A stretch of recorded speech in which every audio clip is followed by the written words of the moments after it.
like my dress? It has pockets. I would like to talk to you guys about why I thought I was autistic. It was a question I was asked when I started to open up to my work colleagues about the fact that I was in the process of getting diagnosed, and I had a bit of pushback from some people who thought I was just trying to be fashionable, because the thing that gave me confidence to tell them I was in the process of seeking diagnosis was that a few celebrities started to be honest about their diagnoses, and I thought, well, if it's in the media right now, then this is something I can talk about. Mostly really good responses. A few, well, you don't look autistic, I'd have never thought it about you. And one person who was like, well, why do you think you're autistic? And she asked in a way that made me feel like I couldn't respond, which was, at that point, I was starting to realise might possibly be because I'm autistic, the way that if somebody questions me too much, I shut down a bit. So, turns out she was actually asking because she's got a grandchild that she thinks is autistic, and she wanted an autistic person's input. But I didn't realise at the time, and we've had that conversation since. So why did I think I was autistic? I first heard about autism when I was 14, I think, about that. My dad read an article in the New Scientist. I was a kid with not that many friends. I loved maths. I spent a lot of time by myself reading, and I could read. My reading age was really high. I've been reading at, I read the whole of Lord of the Rings when I was 8. I don't think I can read as fast as I used to be able to because I'm out of practice, but I'd have 7 or 8 books on the go, and I would know exactly where I was in all of them, and I understood the characters in the books better than people in the real world because characters in books follow rules. So why did I think I was autistic? That was when we first thought, well, maybe. So this was back in the days before internet in the home. We went away and did a bit of research at libraries and schools and things. Came back, met up together again, and said no. And we had a list of this, and it was mostly stuff about I can make really good eye contact, I don't scream, I can talk and converse well, I can make friends, I don't sit and rock in front of other people. Yeah. And so we decided, no, it's probably not it. I'm probably just somebody who likes maths and doesn't have many friends. So anyway, we left it at that. I went off to university. I made loads of amazing friends. And since I've talked to them about the fact that I got this diagnosis, a lot of them going, yeah, I'm waiting to hear back about ADHD, or yeah, I'm waiting to hear back about autism, or, you know, I've been thinking I should. Neurodivergent people make friends with neurodivergent people.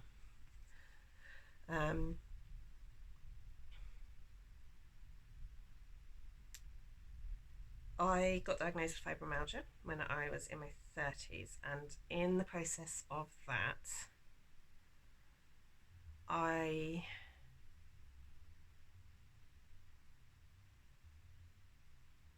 shortly after that, where I worked, did a big talk about the differences between autism in men and women, and I don't remember the exact list, but I do remember when they went through it, I was nearly in tears because it was, every point on it was something that me and my dad had discussed, and seeing them written out like that, I felt pain because I thought, yeah, that is me, and it's not just me. And they call it the way it presents in women, but they admit it can present in men this way too. And it's me, it's some of my uncles, it's my nephew, it's probably cousins, I don't know. I know when I spoke to my family about it, there's been a lot of extended family saying, yeah, me too, or yeah, my children. And I think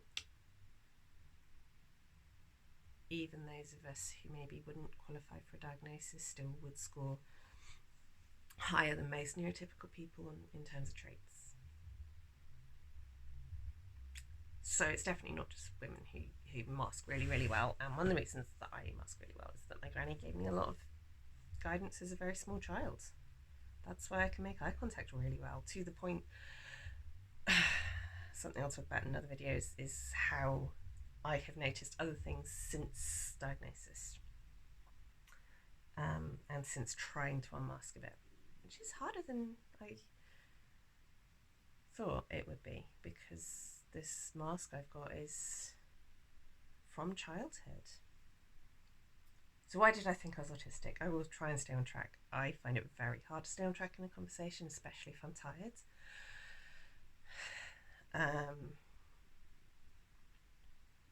Sensory overload. So the next thing where I worked at was renovate the office space, and it went from fairly dark, lots of blue, you were in your own little open plan, but you had your own cubicle space that was blue fabric, so it deadened the sound really well. You could put your own pictures up if you wanted to, because it was your space. It could be noisy because there were a lot of people there, but yeah, the sound was pretty deadened because you had your own little space. Every single space was a corner space. I worked in IT at the time. There were plants around, but otherwise the decor was pretty neutral. Then the new office had this awful zigzag pattern on the floor. The lighting was those new LEDs that claim to be daylight pattern, and for some reason they really, really bother me. I find it very difficult to be in that space, which is why my part-time job, I teach aerial circus, and we had those lights put in so people could get a bit better lighting for Instagram. Aerialists are pretty prevalent on Instagram. And I turned around to my boss there and said, is it okay to wear sunglasses because I can't deal with this light? And she was really open to that idea. She's really supportive of neurodivergence. She really understands the power of having people who think in different ways. So she didn't bat an eyelid. She was just pleased I had a solution. So the reason I knew sunglasses would help was because that's what I ended up doing. I had sunglasses and a baseball cap. We were supposed to hot desk. Very quickly, my line manager made sure I was allocated a desk. He found some excuse for it, but he knew that I was autistic. He had told me, he thought this about me, and he recognised before I did the impact that the new environment was having on me. The photocopier was here, because I couldn't be near the window because I'm really scared of heights, and we were on the 5th floor. And that's a UK 5th floor, so you've got a ground floor. The air conditioning unit was sort of up here somewhere, but so I could hear it, but the cool air didn't reach me, and the office temperature was 22 degrees, which kills me. I can't deal with temperatures that high, which I know doesn't sound very high to a lot of people, especially anyone who's used to dealing in Fahrenheit. I have no idea what that is in Fahrenheit. I'm most comfortable about 18 degrees. I would prefer to be at 16 than 20. So 22 degrees, my brain shuts down, it becomes toffee, or candy floss or something. And I was putting this down to the fibromyalgia, because it is something that you have in fibromyalgia, hypersensitivity to external stimuli. There were still screens separating you, the dividers. They were lower so you could see everyone. I had people walking past me in every direction. The colours were much lighter, but the carpet was zigzaggy. I, because of the fibromyalgia, had a reasonable adjustments lady come to make sure that my desk space was set up properly, and she took one look at the carpet and went, that carpet is not okay for, because I said I don't like it, and I think it's due to fibromyalgia. She said it's not okay for people with visual impairment, that was one of the team, and it's not okay for people with autism. Which, again, made me think, I should be looking into this. But I decided not to, because reasonable adjustments were made. I was moved into a dimmer space. Things were okay. I got pregnant.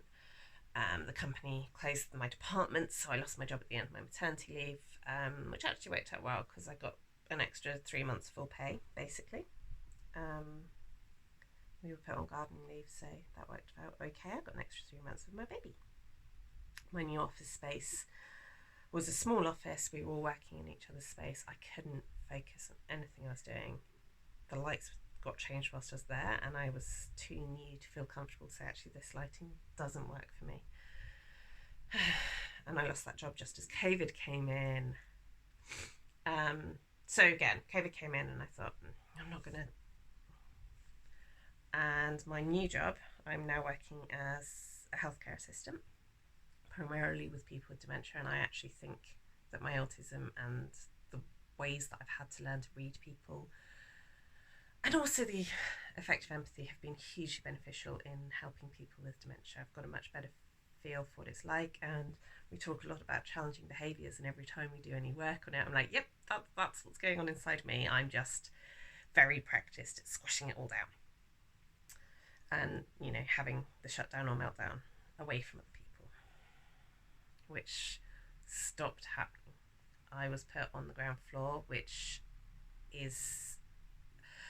So a lot of people say the residents down there are very demanding. They're not. They just like to have a cup of tea the way they ask you to make it.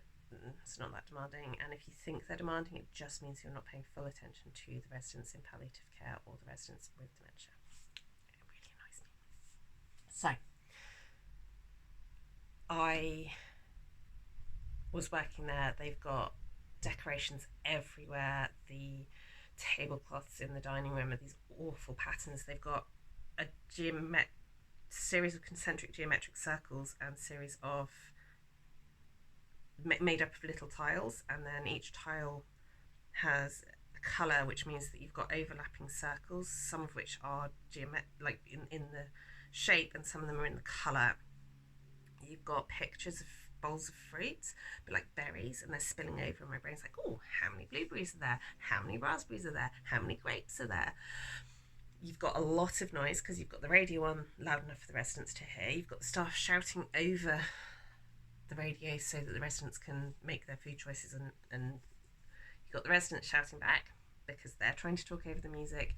You've got the clangs and bangs of the plates and the metal thing it's all served out of. I actually can't hear if a member of staff is talking to me because there's too much. There's the smell of the food. It's really hot in there because the dining area needs to be warm for the residents, and then up where we are, you've got the hot food trolley, and it gets so hot, and I just struggle. And the temperature on the ground floor is often really high. Every room has a different radio tuned to a different channel. All the TVs are on different channels. You can quite often in the corridor hear several all at once. On the dementia floor it's not so bad because there's 2 or 3 radio stations that most people are listening to,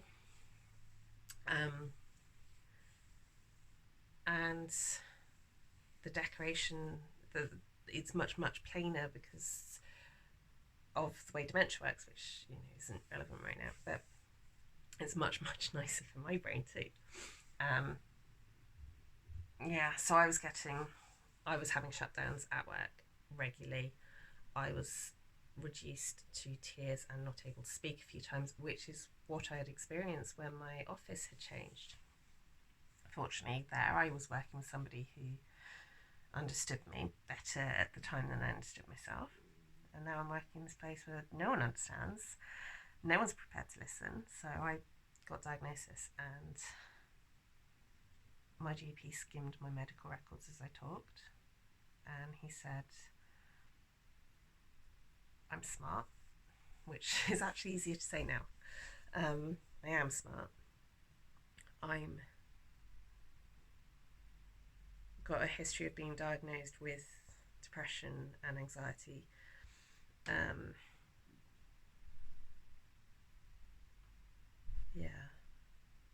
So he was really keen to put me forward for diagnosis, and the psychologist, when I chatted to her, understood everything I was saying, and while I was talking to her, she was saying things that made me realise a lot more things that I hadn't thought about with symptoms. So the big ones for me were I struggled to make friends, but I thought no more than most people it can be hard. I really suffer with sensory overwhelm, but I also sensory seek. And I was aware of both those. I'm hypermobile, so my joints do funny things, and I know that is more common. There's an overlap, and it's possibly to do with proprioception issues, to do with the whole sensory and issues that people with autism have. So yeah. And I have fibromyalgia, which again I wasn't confident, but there seemed to be a lot of overlap in symptoms. And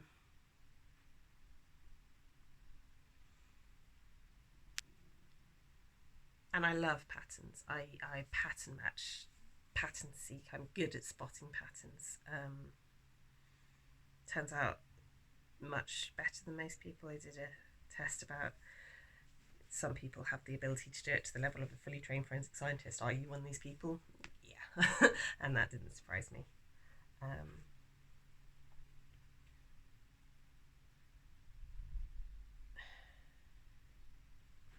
Why did I think I was autistic? I just felt like that made sense. Yeah, it just made sense.